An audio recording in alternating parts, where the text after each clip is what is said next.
So, with October officially here, I thought I'd celebrate by looking at the 10 best Silent Hill games. Or rather, the only 10 Silent Hill games. This series has had a rocky history over the years. It started off well with some instant classics, but then Konami decided to disband the original team behind them for whatever reason. They then decided that it would be a brilliant idea to outsource the development of the newer Silent Hill games to various Western developers, who not only were unfamiliar with the series, but who in many cases were fairly new to game development. And just when it looked like Konami might be about to turn things around and revitalize the franchise, they had some kind of mental breakdown in 2015 and burned most of their bridges. It's been a sad state of affairs, but since I only recently became a Silent Hill fan, I at least knew about most of this ahead of time. It's a shame because a lot of very talented people have worked on the Silent Hill games over the years, and while some are obviously better than others, even the worst ones aren't really bad games. It seems like a generally accepted rule that, on average, the Team Silent games are the best, while on average the Western-developed Silent Hill games are not as good. But beyond that, there's actually quite a diverse range of opinions about which games are good or bad. And so I'm going to add my 2 cents to the discussion, and go over my top 10 Silent Hill games, ranking them from worst to best. Even if there aren't any new Silent Hill games, we can still celebrate the ones that are here. Now, before I begin, please keep in mind that this is all my personal opinion, and you're more than welcome to disagree. So if you like a game I don't like, or if you dislike a game I like, that's fine, just be civil about it, okay? Okay. Silent Hill Book of Memories. Unsurprisingly, Book of Memories is at the very bottom of the list. Full disclosure, I haven't actually played this game. I did try to get a copy of it, but without success, and after looking over some gameplay videos of it on YouTube, I didn't really feel all that motivated to go out of my way to play it. For those who aren't familiar with it, Book of Memories was a game for the PlayStation Vita. It was a spin-off of the Silent Hill series, and rather than a survival horror game, it was more of a dungeon crawler, set in the Silent Hill universe with locations, items, and monsters alluding to the Silent Hill lore and mythos. It honestly doesn't look that bad, and I can respect the game for trying something different. If you're a Silent Hill fan and you like dungeon crawlers, you might get a kick out of this game. But odds are there are better dungeon crawler games out there, and there are of course better Silent Hill games out there, so you could be forgiven for skipping this one. Silent Hill Origins. Hey, did you like the first Silent Hill? Did you want to play it again, only with considerably less atmosphere and creativity? Well then, this is the game for you. In all seriousness, Origins is a competently put together game, and I can see why some people like it. But for me, it just felt like a cheap imitation of the older Silent Hills without any real soul or understanding of what made it work in the first place. The story is messy and not that interesting, the main character has no real reason to be in the town at all except because video game, and the ability to switch back and forth between the regular and dark worlds is a bad idea that undermines the fear you're supposed to get from a Silent Hill game. Not a fan. Silent Hill Shattered Memories. This is an interesting game to say the least. It's a reimagining of the first Silent Hill that takes the story in a new direction, and also psychologically profiles the player as they play. I appreciate the game for trying something new, hence why it's higher than Origins, but the problem is that the game never really grabbed me. There's no combat, very few monsters, the levels are pretty linear, and while the story is somewhat interesting, it wasn't enough to make me want to keep going, as I found the actual gameplay to be pretty dull. The game has good atmosphere, a sense of unease and uncertainty hanging in the background, but it doesn't really capture the unnerving creeping dread of Silent Hill. The psychological aspect is interesting in theory, but in practice it ends up feeling rather gimmicky and heavy-handed. I've heard some people describe Shattered Memories as being a good game, but a bad Silent Hill game, and I think that's a very apt description. If you look at this game on its own as a psychological experience with horror elements, you may like it just fine. But if you go into it expecting a Silent Hill game, and I don't know where you would have gotten that stupid idea, then this title will probably leave you feeling cold.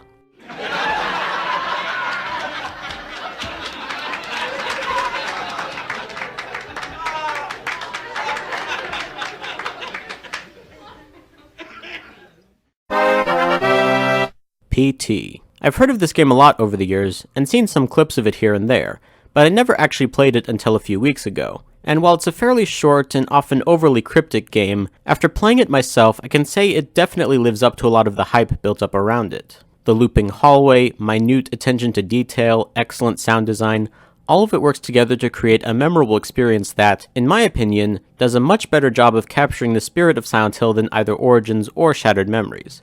But it's still pretty low on the list for 2 reasons. One, it is technically a demo, not a full game. and 2, it's a demo for a game that, sadly, will never be released. While it is creepy and atmospheric, once finished, Peaty will only leave you thinking about what might have been if Konami wasn't run by a bunch of moronic assholes. Oh well. Silent Hill Homecoming. This game is often the target of ridicule and hate by Silent Hill fans, and I'd be lying if I said I couldn't see why. It's trying to be more of an action horror game, but also still be a psychological horror game like the other Silent Hills. Sometimes it tries to be more like the Silent Hill games, other times it tries to be more like the Silent Hill movie, sometimes it tries to do its own thing, other times it just feels like mindless fan service to the other Silent Hill games. It's just a big mess. The biggest issue for me is the combat, which is just obnoxious. The combat mechanics are clearly designed for more of an action horror game, but the enemies and their attacks are more consistent with a survival horror game, and the dodging often just doesn't work properly. So the combat ends up feeling really clunky. In the older Silent Hill games, the combat was deliberately a little clunky to give you that sense of vulnerability, while here it feels unintentionally clunky due to bad and inconsistent game mechanics, and it just ends up being frustrating. I can safely say that Homecoming has the worst combat of all the Silent Hill games I've played. And since I've played all of them, I guess that means that it has the worst combat of any Silent Hill game. Other issues are of course the obvious fan service. A lot of the monsters are clearly just variations of monsters from the older Silent Hill games, particularly the sexy nurses. By far the dumbest moment in the game is when Pyramid Head just shows up out of nowhere for no reason.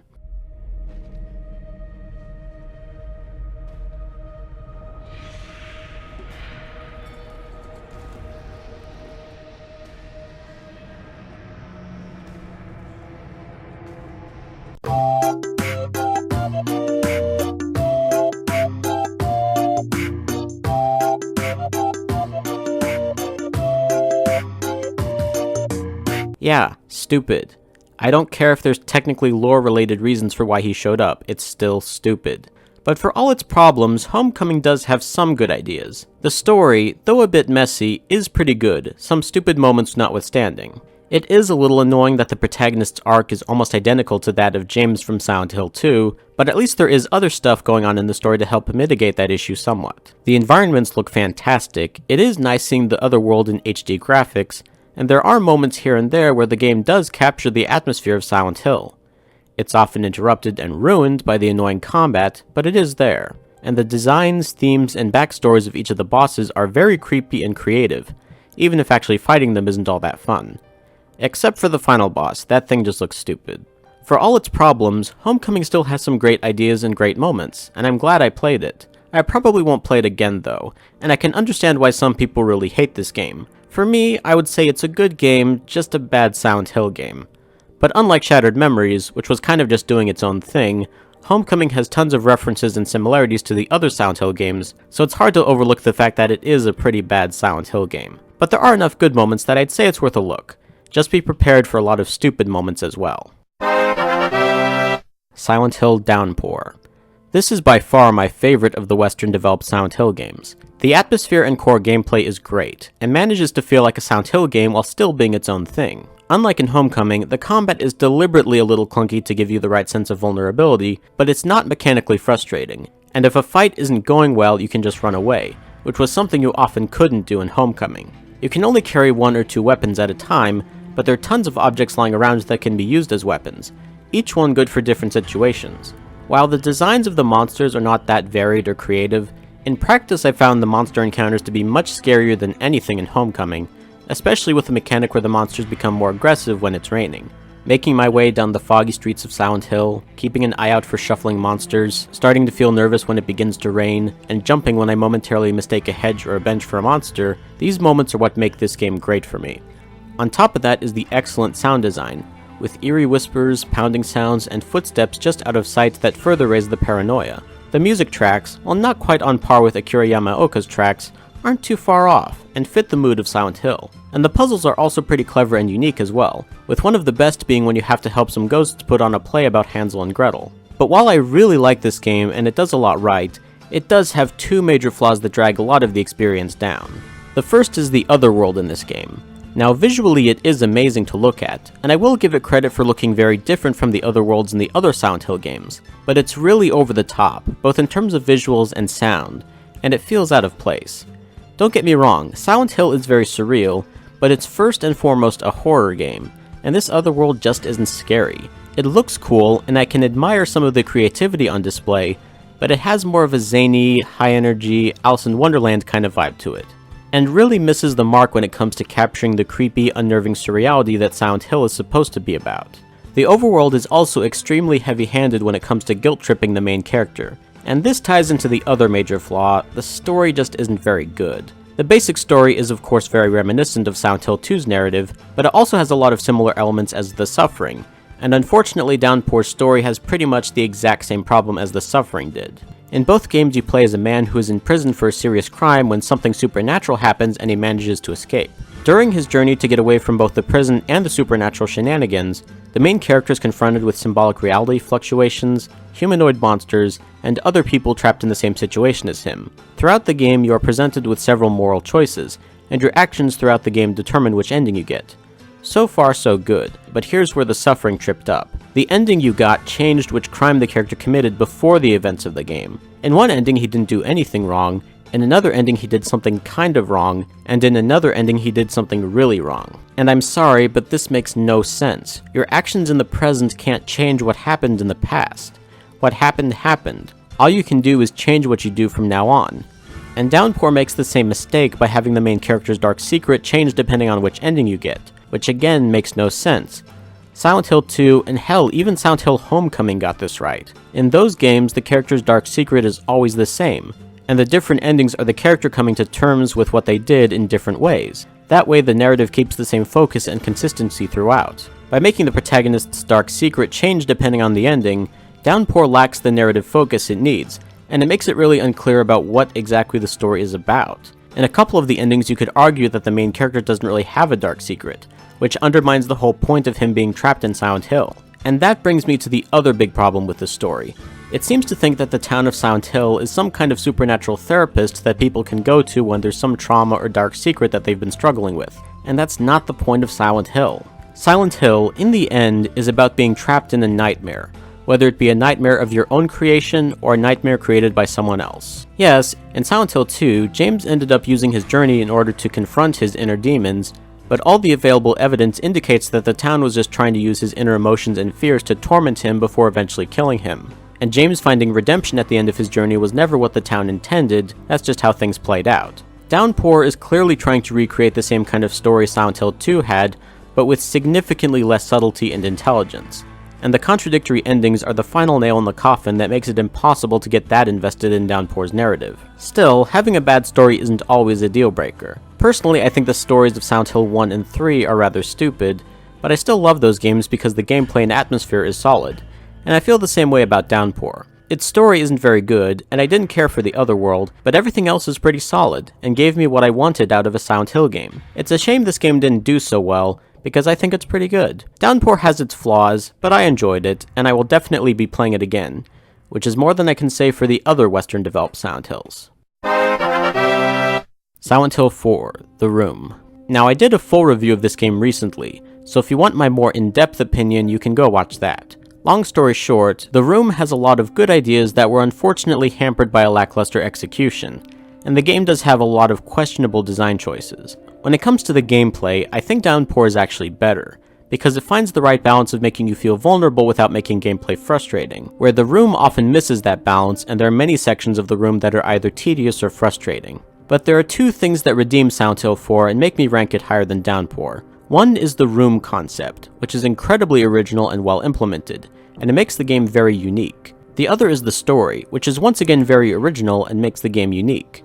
The story in Downpour is just a meandering mess that tries and ultimately fails to recapture what worked about Silent Hill 2's narrative, while the story in The Room is a memorable thriller that has the right combination of horror, tragedy, and surreality to offer an experience you really can't get anywhere else. Not to mention it has by far the best villain in the entire series. Silent Hill 4 has some major flaws, and I can fully understand why many people don't like it, but even so, it deserves credit for the things it does right. Silent Hill 1, the game that started it all.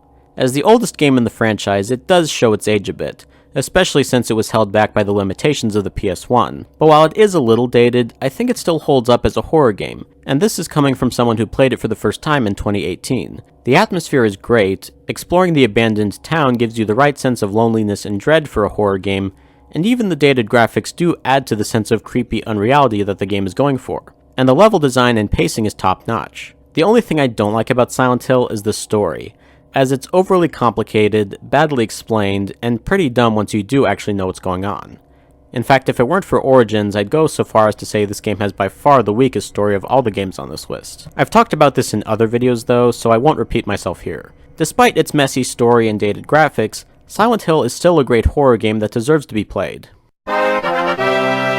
Silent Hill 3. I wasn't a fan of the story in Silent Hill 1, and since Silent Hill 3 continues that story, you can probably guess that I'm not a fan of Silent Hill 3's story either. It's less dumb than the story in Silent Hill 1, but it's still pretty dumb. But while Silent Hill 3 isn't all that great as a narrative, as a journey, it's amazing. For one, it's got my favorite protagonist of the series. Not only does playing as someone who isn't quite grown up yet give you a greater sense of vulnerability, but Heather has quite the engaging personality, and it's very refreshing that she actually looks and dresses like a real person. The gameplay is the best in the series, as it finds the right balance of being tense without being frustrating, and the atmosphere throughout the game is wonderfully haunting. There are so many memorable moments, levels, creatures, and puzzles that make Silent Hill 3 a standout horror title. If the story was better, this probably would be my favorite Silent Hill. Even so, this is a very close second. And unsurprisingly, at number 1 we have Silent Hill 2, the magnum opus of the Silent Hill series. For me, what really sets this game apart from the others is that it comes the closest to perfection as is humanly possible. While it still has a few flaws, I can safely say that all of them are nitpicks, and in the end they don't really matter. There's not much I can say about it that hasn't already been said. It's Silent Hill 2, one of the greatest games ever made, and by far the best Silent Hill game ever made. So that was my list. What did you think? Which are your favorite Silent Hill games? Whatever you think, be sure to let me know in the comments below. And if you haven't played the Silent Hill games, you should really do that right now. Of course, getting your hands on some of these games is actually rather difficult, and after the hoops I had to jump through to find a copy of each of these games, I can safely say that this is one series where there is officially no shame in pirating them. Now obviously you should buy games legally whenever possible, but when a game is difficult or impossible to obtain legally, I think it's morally okay to go by unofficial channels. I'm a predominantly PC gamer, and of all the games on this list, the only one that's readily available for digital download is Silent Hill Homecoming, which is not only not one of the better ones, but they want $40 for it.